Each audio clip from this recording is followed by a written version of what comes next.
Welcome back to the Speaking and Communicating podcast. I'm your host, Roberta Ndlela. If you are looking to improve your communication skills, both professionally and personally, this is the podcast you should be tuning into. Communication and soft skills are crucial for your career growth and leadership development. And by the end of this episode, please log on to Apple and Spotify and leave us a rating and a review. Now let's get communicating with our guest today. Joining us from New Jersey, Tashia Martin is an author, a licensed social worker who's been in executive leadership for over 20 years. She's here to help us to reclaim our wellness and show us how leaders can enhance wellness in the workplace. And before I go any further, please welcome her to the show. Hi, Tashia. Roberta, how are you? I'm doing fantastic. Welcome to the Good. show. Thanks for joining us. Thanks for having me. My absolute pleasure. So, when you were growing up, did you really think I want to be a social worker? No, not until my teenage years. I knew I wanted to get into child psychology. And then I knew I wanted to be a social worker after working with young people for a number of years. So I got into social work because I saw how my life trajectory was going and the lives of the young people around me, and how we weren't any better than one another, but depending on the support system that we had, really influenced and impacted where we went in our lives. So that's really what informed my path. A support system, is that just family? Is it community? Is it organizations? Usually, which support systems existed at the time that influenced you to take this direction? I would say all, but definitely starting with my mom. My mom really made sure that she plugged me into the other support systems, like putting me into the right schools, getting me into the right activities that I learned how to, like who I wanted to be, and that I was around some adults who supported me going in that right direction. So I would definitely say it started with my mom at home, but it also extended to the other folks around me in my community, in my school system, in my first job, and things of that nature. So even the adults who mentored me in my first job helped me to become the professional that I am today. I hope anyone listening realizes how important that is, because you know how sometimes we think, unless I have an actual title as a leader or as a youth coach or something like that, maybe there's not much impact I can make. But you've just showed us that there's a lot that we can do to change young people's lives. My first job, I was selling, I'm not selling, but I was handing out lunches at the playground in the summer. So, it was a big responsibility, Right. but it was big for me, but it was also important because I played a role in the functionality of the program in the summertime. So, even when you have the smallest role or title, everyone plays a huge part in how things really flow. Mm-hmm. And when did you start on a leadership path? Because you say that you've been in leadership for over 20 years. So I went to school. My master's in social work is actually in nonprofit and public management.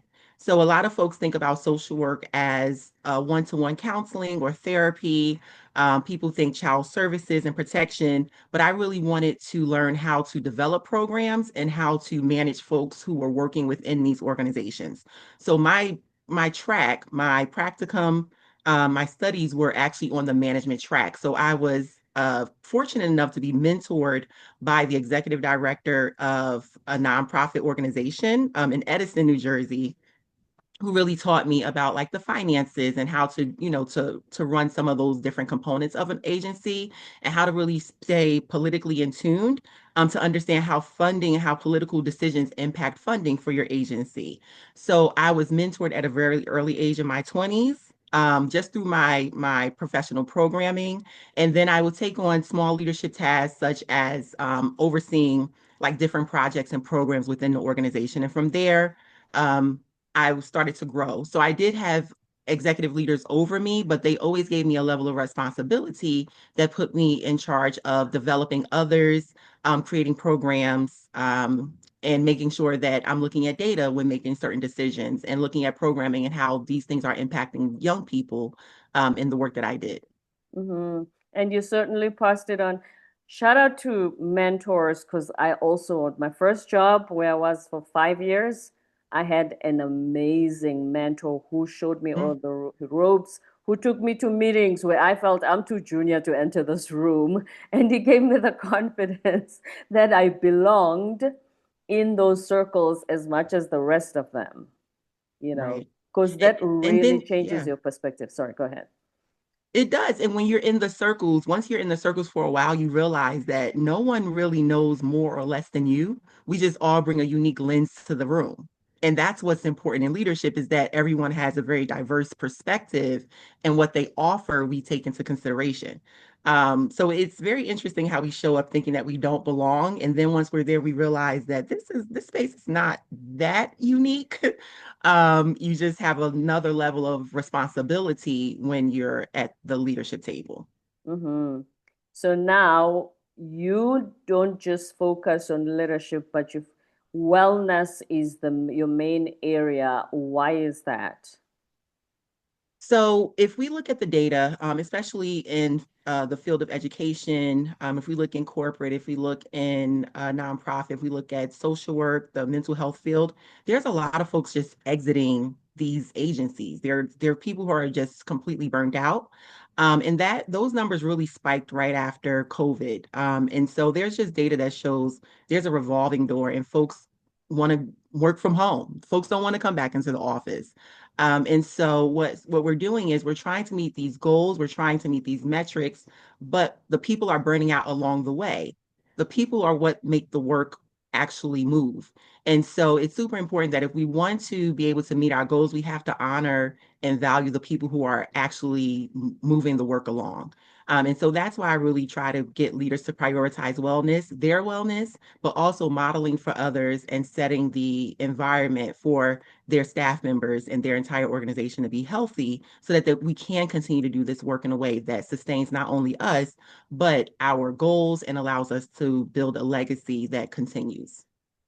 Why is it that they are so adamant about everybody returning to the office? Because I think research showed that people were actually more productive when they were working from home. Well, in some of the industries, at least.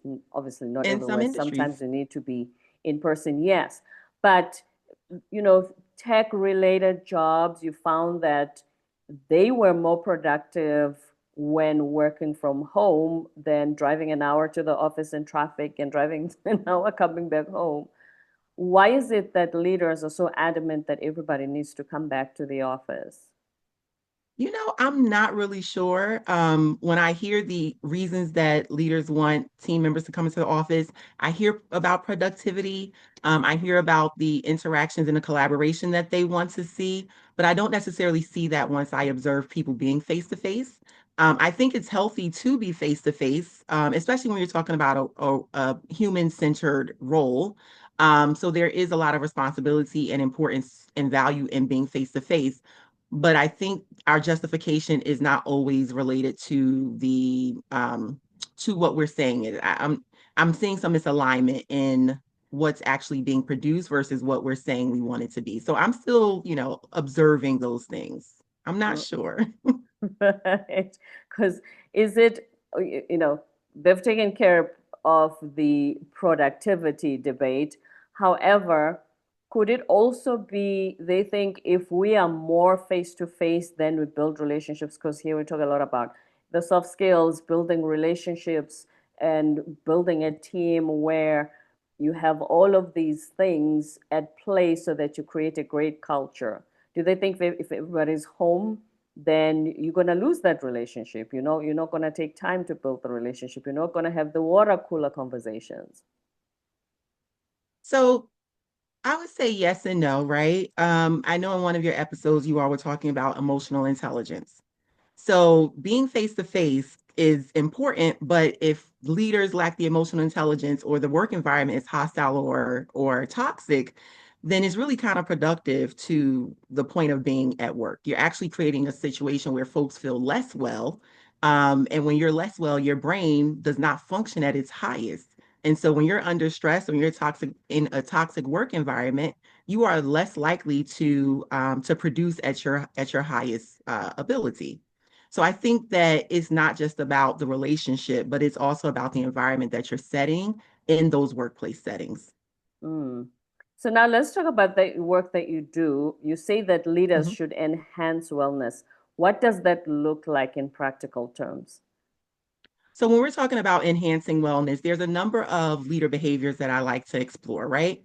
How is the leader modeling boundary setting and restoration? So how do you model if you're saying my phone goes off at 5 p.m. because I need a break to be with my family, then I need to model that I expect that 5 o'clock we're all shutting down. At least for an hour, you have to have some time with your family. If I'm saying emails don't go out before 7 a.m., then I have to model that. It's also about openly sharing your wellness practices and values. So being very clear, I value your wellness, and even being attuned to your staff and your employees, and how they show up in the workplace. If you pay attention to your team members, you can know when someone's having an off day. And it's important to not just keep the work going, but to pause and acknowledge that this person is in a different state than they typically are, and to really tap into where they are in the moment and what is their ability, how high is their ability to show up in today. Another thing to do is to really actively make space for wellness without folks feeling guilty or that there's a sense of urgency. So if you're sick, I want you to get better, right? I don't Mm. want you to show up to the workspace coughing and sneezing and making everyone else sick because you feel like this job is more important than your livelihood. And also practicing self-regulation. So if there's a conflict or we have a disagreement, I, as a leader, need to make sure that I'm managing my emotions in that moment and that I'm not being explosive, because that creates an environment where folks don't feel well enough to communicate. So these are just some of the things that I think about when I'm working with leaders and in their approach and ability to reclaim wellness and to be the model for others reclaiming and setting wellness expectations for themselves. Mm.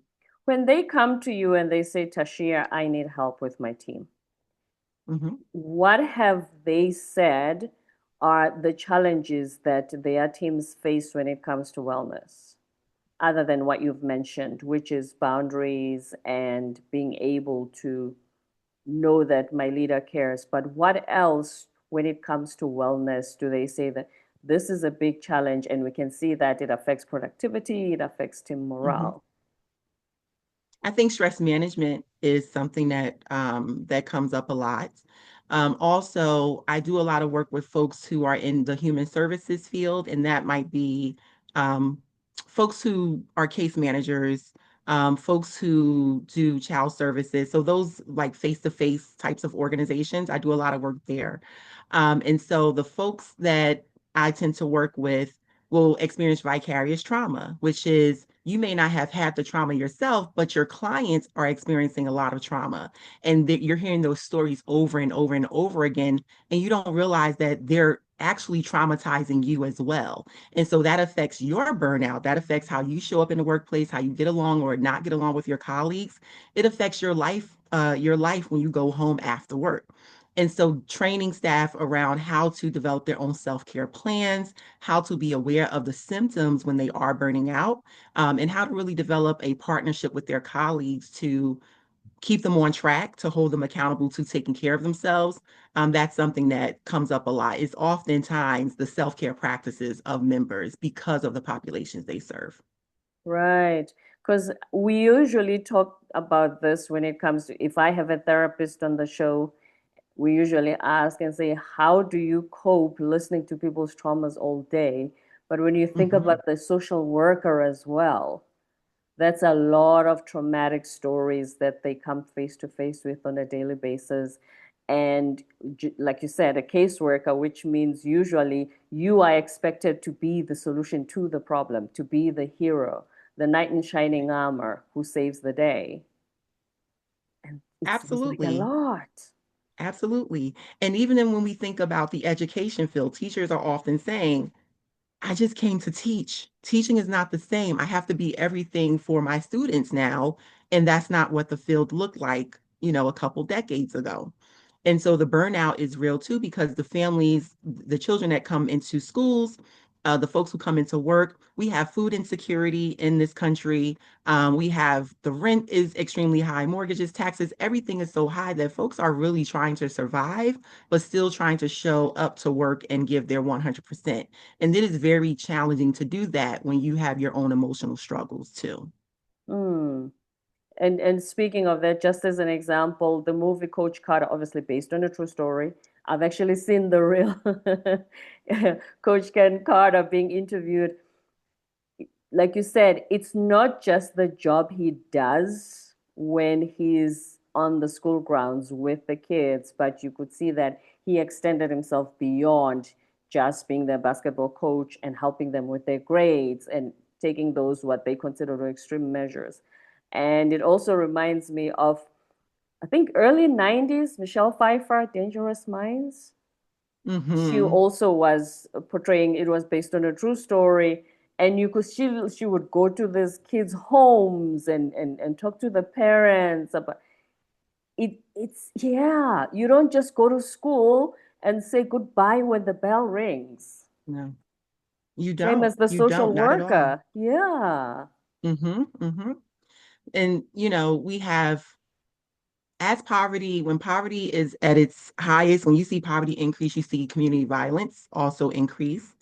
And so policies that affect services for the community impact what comes into these different organizations. And so there's recently been a reduction in financial support for violence prevention programs.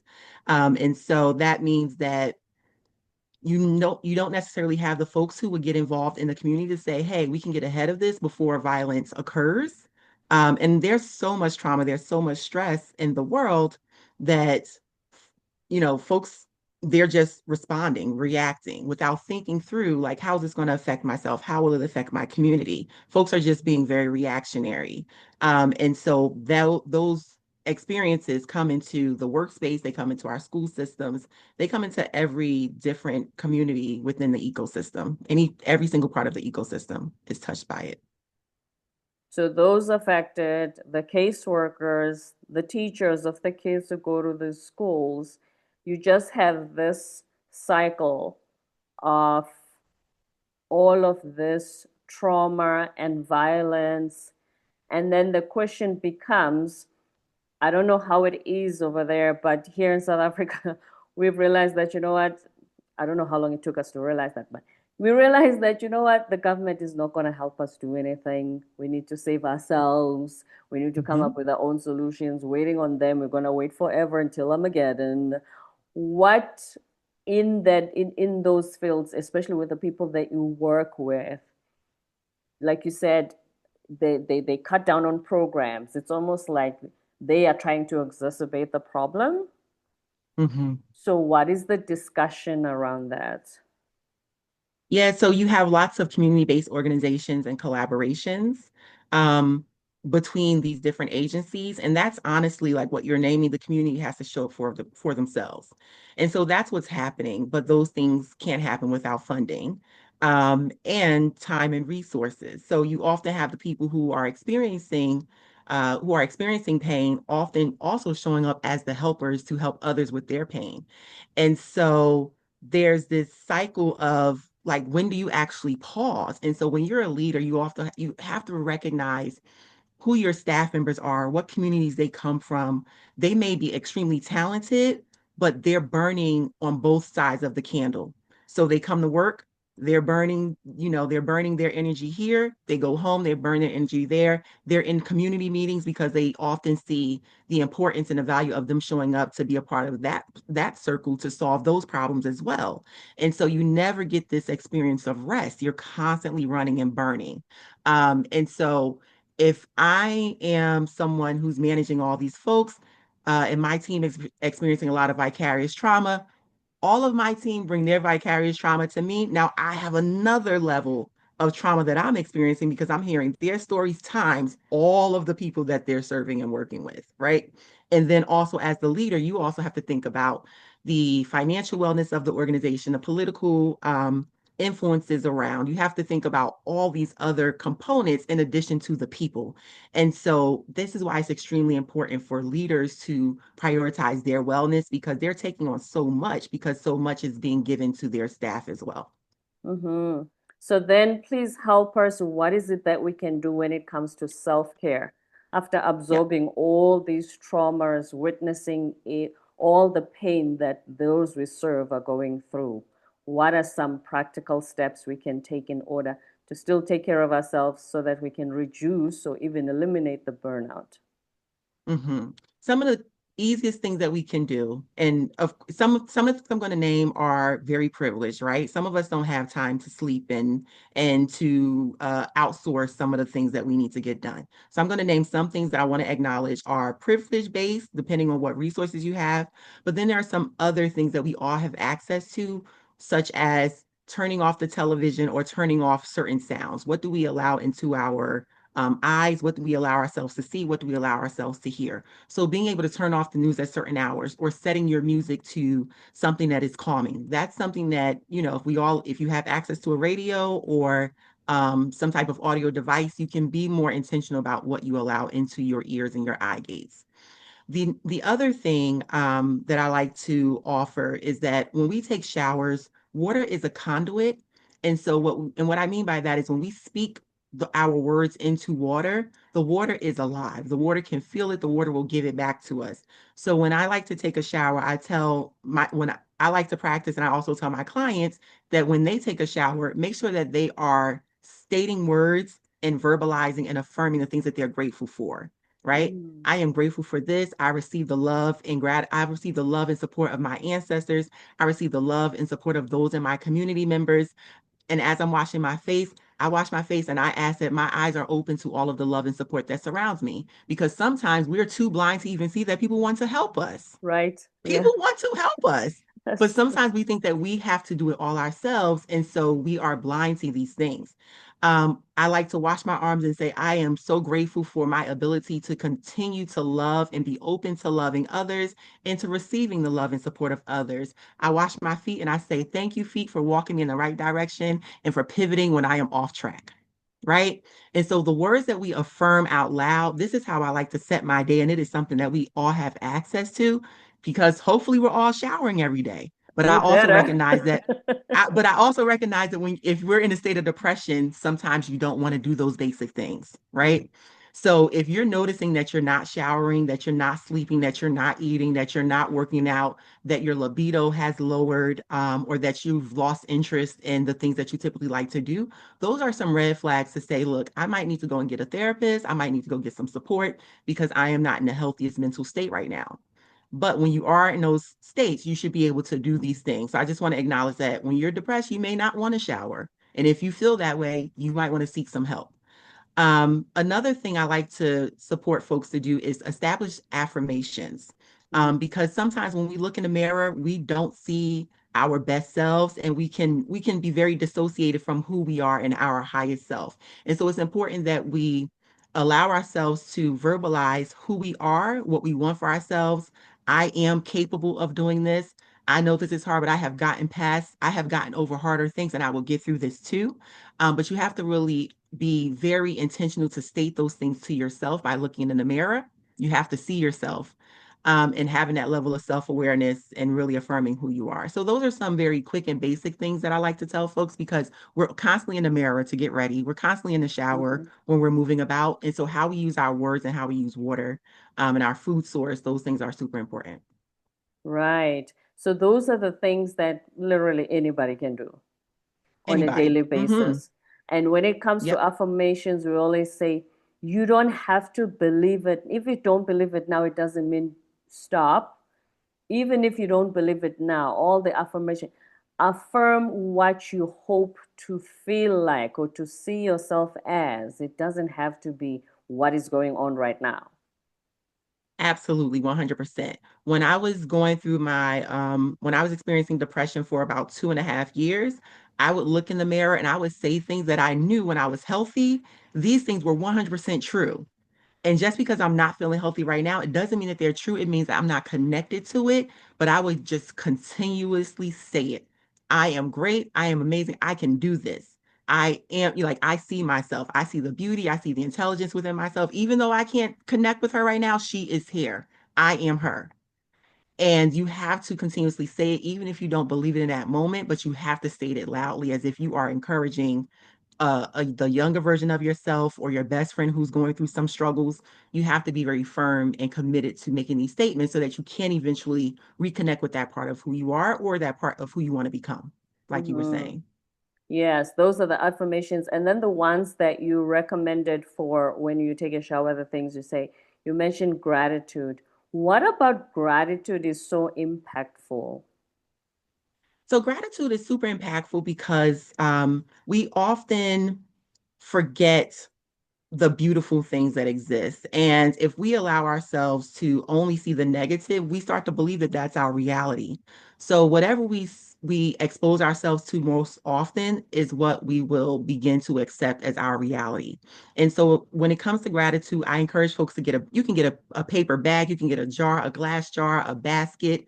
You can even set it in a little corner, but at the end of every day, or even twice a day, write something that went well.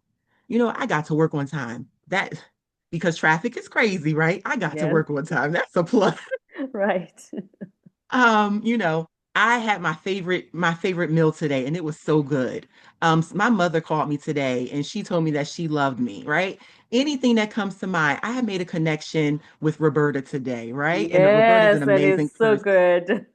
right? So you just write Right. down all of the things that are going well because at the end of the week or at the end of the month, you look at it and you see all the amazing things that are your reality. And you begin to believe the amazing things, and that's how gratitude can really show up for you, is that it sets your reality. Mm-hmm. Now, talk to any leader who's listening, especially in the social work industry, who takes in a lot of people's traumas. You've mentioned some of the things, practical daily things that they can do in order to take care of themselves. Is there anything else that you would like to leave them with? Absolutely. So, with the rooted framework, we begin with reclaiming your wellness, but then we go into observing your systems and we go into owning your gifts. So, with observing your systems, it's really inviting a diverse perspective on systems, on any gaps that exist in your systems, right? Sometimes leaders think that they have to know it all. No, we do not. We have to extend our trust in the staff members that we've hired, the folks that we collaborate with. And we have to extend trust and be vulnerable about the things that we do not know and be vulnerable to receive feedback. So receiving feedback will also support with establishing a wellness system within your organization and for yourself. It's also seeking out hidden dynamics and power imbalances within your organization and also gathering input from others and also uncovering the root causes of burnout, fragmentation, and inequities within your agency. And so, when you ask the right questions, you can start to uncover these things. And when your agency feels well, when your staff feels well, guess what? That makes our work a lot lighter. You have to deal with less conflict. Folks can trust who they are and who their team members are. And then also going into owning your gifts, there are folks who are very talented, but in the wrong seat within your organization. Hmm. That is that is as stressful as having someone who is not skilled in your agency just because you like them as a person. So having talent, but the talent is not in the right spot can also be stressful on the wellness of yourself and the organization. That's going to require you to do more talent development. It's going to require you to have to check. It's going to create less motivation from that individual sometimes because they're not in the right seat. And when you're not in the right seat, you often are not, you lose interest in what you're doing. And so you can end up losing folks in your company who are great people, great talented people, but because they're in the right seat, they lose interest and they leave. So you just want to ask yourself you want to ask yourself the right questions around that too. Do we have the right folks in the right seats? Mm-hmm. That's why things like performance reviews, not even waiting for performance reviews, just talking to your team members every now and then, and creating an environment where they can share those things without fear, without feeling Yes. like there'll be repercussions. they can then open up and say, you know what, I think I'm really good here. Would you consider me for this role and things like that? Yeah. Absolutely, because you want to keep the most talented folks at your agency. You want to keep talented folks in your organization. Mm-hmm. You can't do that if if you're just keeping them in a position for the service of your organization and it not being also honoring their growth and where they're trying to go professionally. So you got to find the alignment between who they are as an individual and what the outcomes and the goals are of your organization and try to make that alignment as best as possible. That is the ideal for sure. So, author Tashia Martin, please tell us about your latest book. So my latest book is called New Leaf, Reflecting on Life's Transitions, and it's a 52-week guided journal that works through the elements of earth, water, air, fire, and ether. The book was created, I received a divine message last November to write a book following over 15 deaths of people who were very close to me. And last November, my uncle passed, and all of this was taking place while I was leading a team of folks. And so I'm having my own traumatic experiences, my own depression, my own social anxiety. And then my uncle dies last November, and I got a divine message that I needed to write a book to support individuals with change and transformation. And I was very surprised to get that divine message because I never intended to be an author. I always like to support individuals to develop, their own paths, but I never saw myself as an author. And so I created this book. It has over 50 strategies that are trauma informed strategies. Uh, from my background as a clinician working with in trauma informed care, but also it has holistic practices and ancestral practices, considering that we all experience a level of grief. And so some of those ancestral practices are found in the ether chapter to let us know that we're still connected to our ancestors, that life is continuous. And so it's a very spiritual, there's a spiritual aspect to it as well as a scientific based aspect to the book. And so it's really meant to support folks who are going through changes and transitions as I did. And I really put into there the love and support that was downloaded to me as I was coming out of my own depression and social anxiety. Mm-hmm. Changes and transformation. Would you also say that, if you're a caseworker, those that you help, they are just constantly going through something. So they're going through these changes. Everything is uncertain. Every day just brings something different to their lives. Absolutely. And this can be a big change. It can be a little change. It can be I am, wanting to change jobs. It's for that person. It can be I'm going through a divorce. It's for that person. It can be I'm the caregiver of someone who is in hospice. It is for that person. We all go through different changes. And it's also a great workbook for clinicians or for human service specialists who are working with their clients. So you can use it for yourself, you can use it for others. I still go through the book and I use it myself, which is really exciting because I have a different lens when I'm sitting down going through this very organized structure. And so it utilizes affirmations, it utilizes symbolism, and it also utilizes techniques which are really written out step by step so that folks can follow along. Absolutely. New Life Journal, authored by Tashia Martin, a licensed social worker and executive leader. Thank you so much for this conversation. You've taught us so much, Absolutely. especially we have a better understanding of what caseworkers and what they have to deal with in trying to help others. So we really appreciate you. Thank you for having me, Roberta. My absolute pleasure, Tashia. Before you go, please tell our listeners and viewers where they can find you online. Absolutely. So my email address is connect@restoringlegacy.org. I can also be found on Instagram with my handle being Restoring Legacy, also on Linktree, Restoring Legacy as well. And on LinkedIn, I can be found Tashia Martin. So Tashia is Tashia. And I look forward to connecting to everyone. And the book can all be found on Amazon. Tashia Martin on LinkedIn and Restoring Legacy on Instagram. Thank you very much. This has been such a wonderful, Thank wonderful you. conversation.